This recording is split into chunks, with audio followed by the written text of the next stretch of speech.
dari kamar sebelah, gua dengar suara perempuan. Sangat halus suaranya. Mas.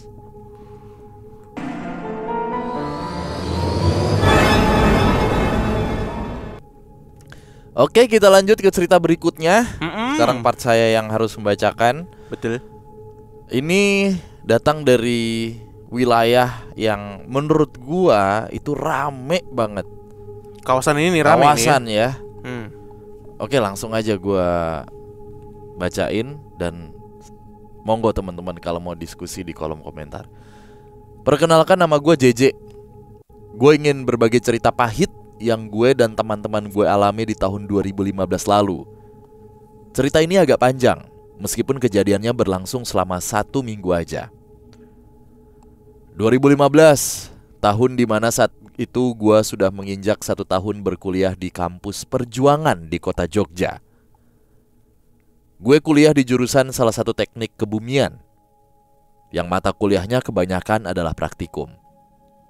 Oleh karena itu, senior-senior gue memberi saran kepada angkatan gue untuk mempunyai kontrakan di sekitaran kampus yang akan dijadikan base camp untuk angkatan gue kumpul bareng. Sekedar mengerjakan tugas praktikum, ya, atau jadi tempat istirahat bagi teman angkatan gue yang asli Jogja namun rumahnya jauh dari kampus. Akhirnya angkatan gue punya base camp di daerah Seturan. Rumahnya sangat besar, 2 tingkat, dengan 2 kamar di lantai bawah dan 5 kamar di lantai atas. Masing-masing lantai ada kamar mandinya sendiri. Gue menjadi salah satu penghuni base camp bersama dengan 5 teman gue yang lain. Sedangkan 1 kamar lain dipergunakan sebagai gudang. Semester 3 udah selesai. 4 teman kontrakan gue udah pulang lebih awal ke daerahnya masing-masing. Sisa gue dan 1 teman gue namanya Andres yang masih tinggal di base camp. Malam itu gue chat di grup lain angkatan gue untuk nongkrong di base camp. Dan akhirnya ada 6 orang teman gue yang datang jam 8 malam pada saat itu. Ada yang main PS, ada yang gitaran, sedangkan gue cuma duduk santai sambil ngerokok di balkon lantai 2. Jam sudah menunjukkan pukul 11:30 malam. 2 teman gue udah pamit pulang. Sisanya ngobrol di balkon itu. Di tengah obrolan kami, tiba-tiba aja TV di kamar gue nyala sendiri. Tadi TV dimatiin kan? Tanya gue ke Tio yang sebelumnya bermain PS. Yo wes cuk, beres main udah dimatiin juga. Lo kui nyala meneh. Gue sambil nunjuk ke arah TV di kamar gue. Boh, aku ora ngerti. Rusak mesti remote-nya. Nggak tahu gitu ya. Remote-nya nih rusak nih. Andres langsung diri dan berjalan ke kamar gue untuk matiin kembali TV yang nyala sendiri. Wes tak matiin nih gitu. Udah tak matiin gitulah. Namun selang beberapa menit kemudian, TV di kamar gue nyala sendiri lagi. Gua, Andres, Tio, Papoy, Erik, dan Adit saling tatap-tatapan. Oke, kalau itu berarti remote-nya ya yang rusak, ucap gua memecah ketakutan di antara kami berenam. Tolong matiin lagi, Rik. Gowai sisan remote-nya ke sini. Iki nek nanti nyala meneh TV-mu mesti setan kui. Celetuk Adit. Cocote, cuk. Ya. Jadi ini kalau mati lagi setan nih. Intinya kayak gitulah ya. Dan ternyata lagi nih 5 menit kemudian TV di kamar gue nyala lagi. Namun kali ini dengan volume yang sangat keras. Gue dan yang lain langsung berdiri nutup pintu balkon supaya penglihatan kami ke arah kamar gue itu tertutup. Tanpa pikir panjang kami melompati pagar teralis besi di balkon, lalu merambat di tembok untuk loncat ke bawah. Jaraknya lumayan tinggi, sekitar 2-3 meter. Ya mau gimana lagi, saat itu gue dan yang lain juga panik dan ketakutan. Gue dan yang lain memutuskan untuk singgah di warung burjo di ujung gang keluar dari arah base camp. Mesen kopi untuk nenangin pikiran. Ini gue langsung bahasa Indonesianya aja ya. Lo kenapa nyari base camp yang angker kayak gitu? Tanya Erik. Ya mana gue tahu, ini baru pertama kali. Sebelumnya kan anak-anak banyak yang datang buat ngerjain praktikum. Minggu ini kan libur selesai UAS. Gak ada yang datang main, jadi sepi. Di selang pembicaraan kami, Andres ngasih tahu ke gua dan minta izin buat pulang nanti siang jam 11. Wah, bener-bener tega lo Andres. Lagi begini malah ninggalin gua. Saya ngerespon ucapan Andres dengan sedikit kesel. Ya gimana, gua udah pesen tiket pesawat dari sebelum UAS. Jawabnya dia begitu. Ya udahlah, besok gua ke base camp lagi sama Adit, iyo. Tanya Erik ke Adit gitu. Iya kan Dit gitu. Jadi iyo tuh maksudnya iyo tau Dit, ternyata gitu. Jadi si Erik nih nanya gitu. Iya kan Dit, besok kita ke base camp lagi. Adit nundukin kepalanya. Asu, aku meneh. Gua lagi anjing gitu. Ya udah. Ini kita di Burjo sampai subuh ya. Ini baru jam 1:30 nih. Biar nanti pulang bisa langsung tidur. Ya, jawab teman-teman serentak. Di hari yang sama, gue bangun sekitar jam 4 sore. Selesai mandi dan beli makan di Burjo lagi, gue balik ke base camp lagi. Namun kali ini gue sendirian di rumah sebesar itu. Andres sudah berangkat pulang dan ninggalin uang 50.000 di kamar gue, dengan catatan di secari kertas, untuk patungan beli gorengan nanti malam sama anak-anak. Tulisnya. Jam 7 tepat Erik sama Adit datang bersamaan. Sesuai omongannya malam tadi. Mereka bakal nemenin gue di base camp untuk hari ini. Mereka langsung duduk di balai-balai balkon di lantai 2. Sedangkan gue masih berkutat dengan laptop. Kalian nginep kan? Tanya gue dari dalam kamar. Iya, jawab mereka. Kami sama sekali udah gak mikirin kejadian-kejadian tadi malam, kemarin malam, ataupun obrolan yang mengarah ke sana. Sesekali gua ngintip dari arah pintu, Erik sedang nelpon pacarnya, Adit sedang main game di ponselnya. Gak ada yang aneh malam itu. Suara motor dari jalan Seturan juga masih terdengar berlalu lalang. Adit jalan lewatin kamar gua ke arah kamar mandi nih. Namun saat tepat di depan kamar gua, dia seperti tersentak sesaat ketika melihat ke arah gua. Gua mendapati Adit seperti itu, langsung nanya, ada apaan? Adit geleng-geleng kepala. Lalu dia jalan kembali ke kamar mandi. Jam 11 malam, Adit pamit dan ngasih tahu gue kalau dia gak jadi nginep. Dia bilang orang tuanya nelpon berkali-kali dan minta buat pulang karena khawatir kasus keliti yang sedang marak di Jogja pada saat itu. Gue nolak dengan alasan lebih berbahaya kalau pulang di jam rawan seperti itu. Ditambah rumah dia ini cukup jauh dari base camp. Tapi Adit tetap maksa buat pulang. Ya udahlah, gue akhirnya mengiyakan. Begitu juga dengan Erik. Tiba-tiba aja dia masuk ke kamar gue dan pamit buat pulang, padahal jam menunjukkan jam 1 pagi. Lah, kok pada pulang? Ini kamar masih banyak yang kosong kan bisa ditempatin. Gue berdiri dari duduk dan berjalan ngambil kunci kamar depan kamar gue. Bukan gitu loh. Ini aku gak enak badan, aku anget. Katanya Erik sambil megang jidatnya sebagai isyarat bahwa badannya panas. Ya wes tak tuku obat sih. Kowe meneng hae, ojo kemana-mana. Udah kamu diem dulu, gue jalan dulu beli obat. Ra usah, aku balik wae yo. Oh, jare mengancani aku, Cuk. Piye to? Pada balik kabeh. Tenane iki. Ora penak badanku iki greges. Kowe langsung turu wae, ora usah mikir sing aneh-aneh. Langsung gua nggerutu, "Ya wis lah, sak karepmu." Ya intinya si Erik ini bilang, "Ini beneran ini badan gua gak enak. Udah lo langsung tidur aja, gak usah mikir yang aneh-aneh." Ya anjing juga ngeri. Cabut juga. Alasannya demam, greges. Terus malam itu gue sendirian. Setelah Erik pulang, gue turun ke bawah buat ngunci pagar dan pintu rumah, lalu madamin semua lampu lantai bawah. Gue balik lagi duduk di meja laptop gue. Posisi meja laptop gue ini langsung ngadap ke jendela yang mengarah ke kamar depan. Hanya tirai berwarna putih dan sedikit longgar jahitannya menutupi jendela kamar gue yang sengaja gue buka.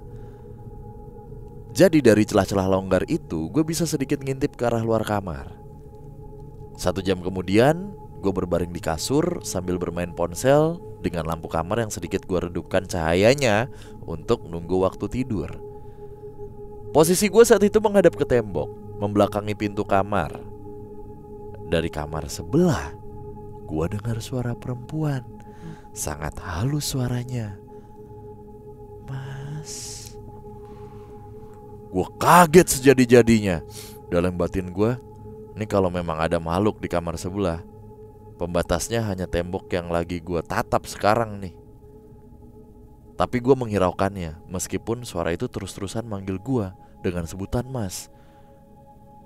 Gue membalikkan badan gue ke arah yang lain. Tepat saat itu, sorot mata gue menangkap sosok hitam besar sedang berdiri menatap gue dari luar jendela kamar. Wah, serem sih, merinding gue. Bentuk rupa wajahnya gak bisa gue lihat, karena untungnya masih tertutup tirai yang sedikit bercelah itu. Gue sontak ngelempar ponsel gue dan langsung nutup mata dengan telapak tangan. Allahu Akbar, Allahu Akbar. Berkali-kali gue nyebut seperti itu. Suara dari sosok wanita itu tertawa kencang sekarang. Suaranya seperti tercekik namun tertawa. Gue dengan segera berdiri nyalain lampu, ngambil ponsel gue, dobrak kencang pintu kamar gue, dan berlari keluar pintu balkon lantai 2 sambil nutup kedua sisi mata gue. Gak menoleh sama sekali ke arah kamar, ke arah tangga, atau melihat untuk ngecek sosok hitam yang sebelumnya ada di depan jendela. Gue kembali melangkahi pagar teralis balkon dan merambat di tembok lalu loncat ke lantai 1. Wah, pikiran gue udah kalut. Sambil berlari kencang di gang, badan gue merinding sekujur tubuh. Gue gak tahu apakah sosok itu ngikutin gue di belakang atau enggak. Setibanya di Burjo, gue nelpon satu persatu teman-teman gue yang lain, tapi gak ada yang menjawab. Gue update status di line waktu itu, minta tolong pun gak ada yang respon. Pagi buta itu gue mutusin untuk gak balik ke base camp sampai pagi, atau sampai ada seorang lah yang bales line gue. Akhirnya 7:30 pagi baru ada beberapa teman gue yang datengin gue di Burjo itu. Erik dan Adit juga tiba beberapa menit kemudian. Mereka semua nanyain ke gue apa yang gue alamin. Kondisi gue yang masih merinding, belum tidur, pucet. Gue gak bisa jawab tuh, gak bisa jawab panjang-panjang pertanyaan-pertanyaan temen gue. Di sela keheningan itu, Adit ngomong ke gue kalau alasan dia pulang tadi malam itu bukan karena orang tuanya yang nelpon. Jadi saat Adit berhenti tersentak melewati kamar gue, dia melihat sosok perempuan dengan baju lusuh warna putih sedang berbaring di kasur gue. Waduh, anjir, serem banget. Sosok itu membelakangi Adit dan juga gue yang saat itu berada di dalam kamar yang sama dengan perempuan itu. Gue terpaku menatap Adit dengan rasa gak percaya. Kenapa Adit lebih memilih untuk langsung pulang tanpa memberitahu gue saat itu juga? Atau seenggaknya ajak gue ke lantai bawah lah buat ngobrol dan beritahu tentang hal itu.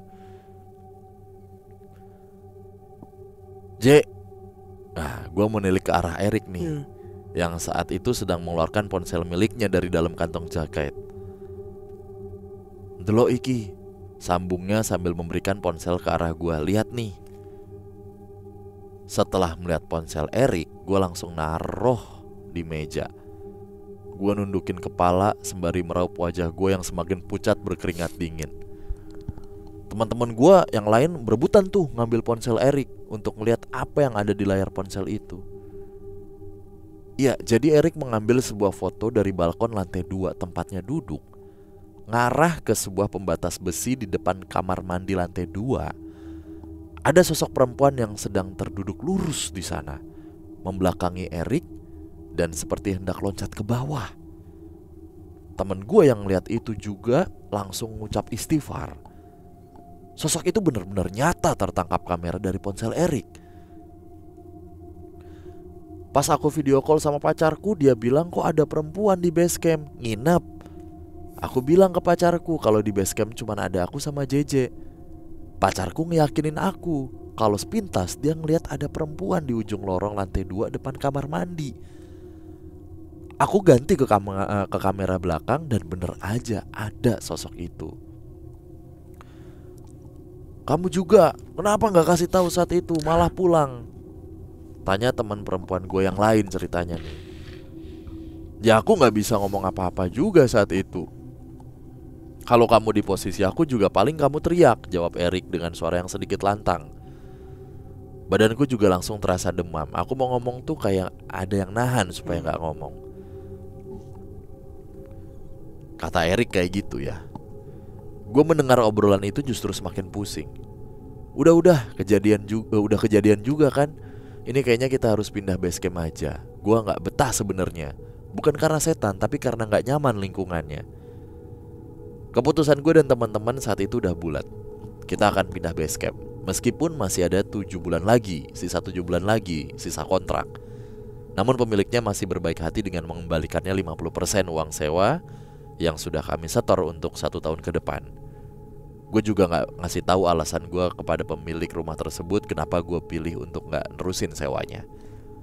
Foto itu akan selamanya ada di dalam chat grup angkatan gue dengan judul alasan pindah base camp. Tetapi beberapa hari kemudian foto itu sudah tersebar luas di kampus gue. Bahkan pernah masuk di salah satu koran lokal Jogja. Tuh. Hingga saat ini gue dan teman-teman angkatan gue gak ada yang tahu persis siapa sosok itu dan mengapa mengganggu seperti itu. Dari tetangga-tetangga di sekitar base camp juga mengatakan bahwa angkatan gue adalah penghuni pertama semenjak rumah itu disewakan. Libur UAS udah selesai. Sekarang semester baru udah dimulai.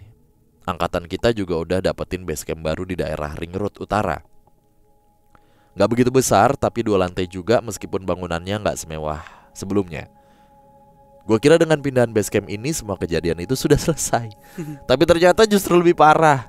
Sampai di tahun itu kejadian saat sedang masak di dapur gak akan pernah bisa gue lupakan. Dimana pundak gue dijilat oleh lidah yang terasa kasar dan seperti lidah ular.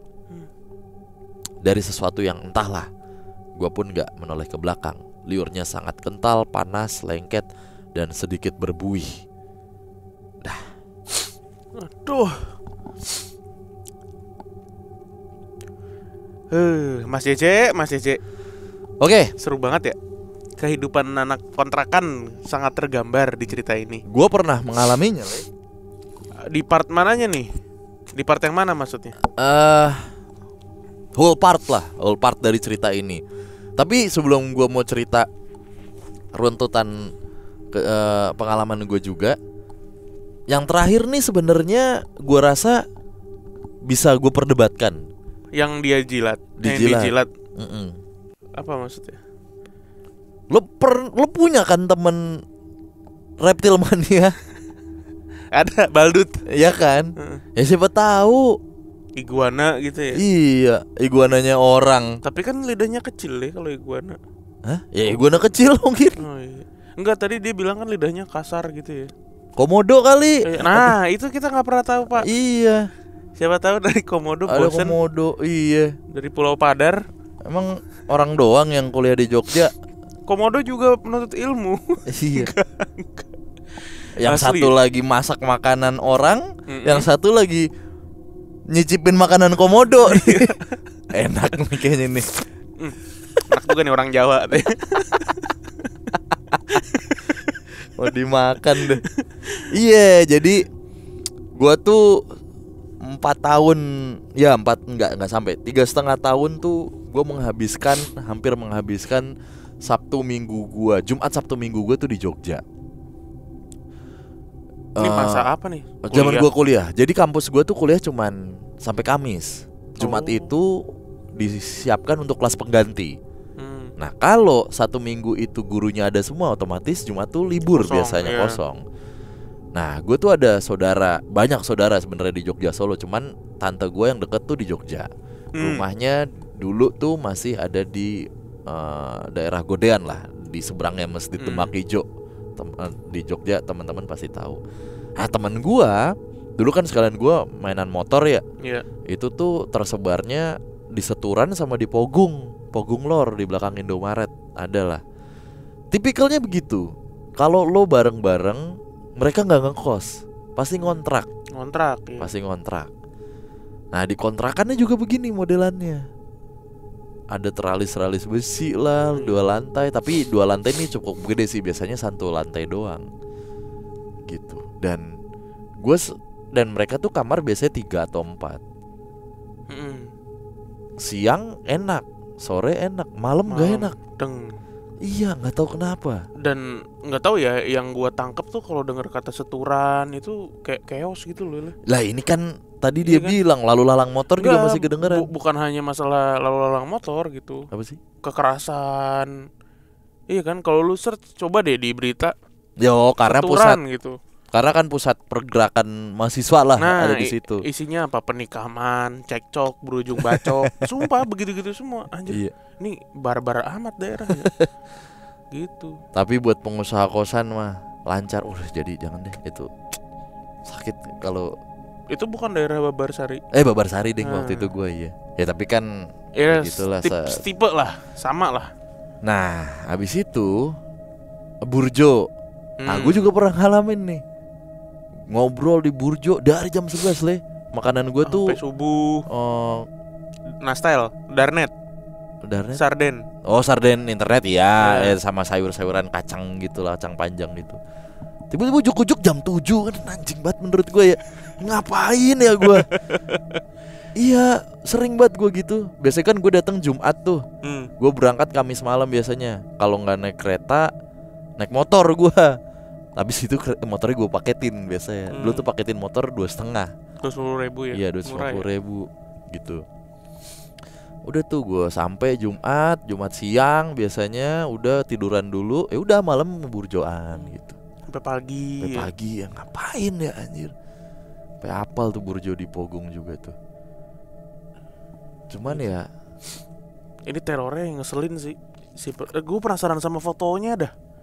Ini berarti sempat viral ini. Cuman tadi gue coba cari di Google nggak keluar, nggak ketemu gitu fotonya. Mungkin belum diarsip ke digital ya. Iya, di koran kan katanya. Apalagi koran lokal kan. Iya, pengen deh. Coba dong kalau Mas JJ dan teman-teman denger cerita ini ditayangkan ya di YouTube gitu. Boleh DM ke PMK atau kirim di email juga boleh gitu. Gue pengen lihat fotonya aja sih. Tapi gue kan sebegitu jelasnya gitu ya. Tapi gue merinding sih tadi pas baca. Nih gue lebih serem yang kayak gini-gini ketimbangnya langsung tas ada pocong atau apa kalimat-kalimat yang wah anjir tipis-tipis. Masuk gue ke ceritanya. Ya terlepas dari bukan cerita ini ya, maksudnya terlepas dari cerita itu bener atau enggak, kalau dirangkai dan persinnya itu runut gitu. Jelas. Oh iya ya, anjir. Ini bisa mokat loh ini orang kayak begini ditinggal di kontrakan 2 lantai. Gue jadi Mas JJ sih. Kan dia sampai ngerayap-rayap tadi tuh, lompat. Iya, cuman kan 2. untuk nembus. Ini kan lo berarti kekunci Pak di dalam posisinya. Iya. Akhirnya dia berani memutuskan untuk keluar gitu ya. Serem banget. Ini kamar lu di atas lu aja udah serem. Gue kebayangnya kamar lu tuh yang di kukusan begitu. Dipanggil Mas. Wah itu aja udah chaos sih. Bangsat. Dan lu matiin lampu kamar ruangan bawah lagi. Aduh. Gue ingat pas kita di Ubud. Wah itu. Wah iya. Hotel ampun deh. Pas di atas tuh masih buka gak sih? Kayak tutup. Udah tutup ya? Di Gianyar. Itu gue ngerasa tuh diliatin banyak orang anjir di atas tuh di dapur.